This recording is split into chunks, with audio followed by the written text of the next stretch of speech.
The cuttlefish in particular have given Point Lowly and Whyalla an entire new dimension, and that's a global dimension.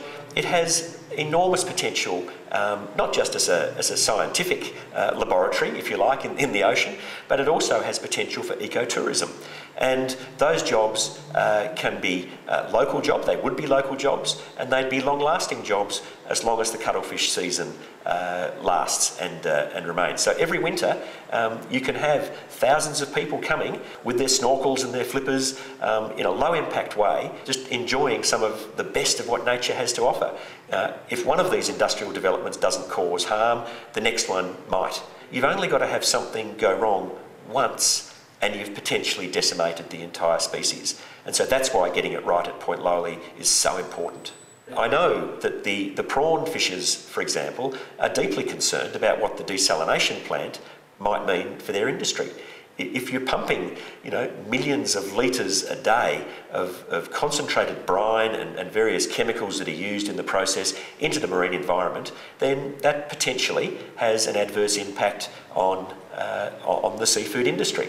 And so you're potentially causing major disruption, potentially collapse, but at least disruption to the fishing industry if you get any of these developments wrong. A major accident involving ore exports, copper concentrate going over the side and into the marine environment, the explosives factory. There's no shortage of things that could go wrong, any of which could seriously impact on the marine environment.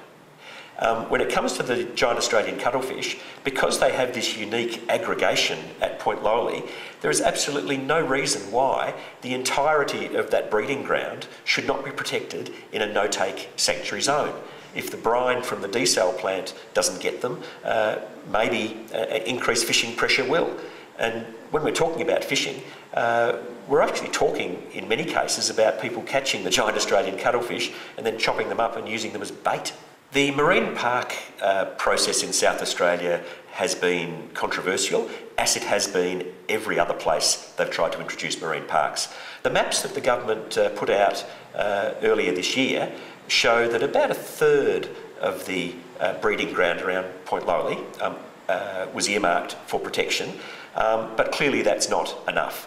And certainly in recent times, the government is now talking about protecting more of that area. We need to protect the entirety of the breeding ground.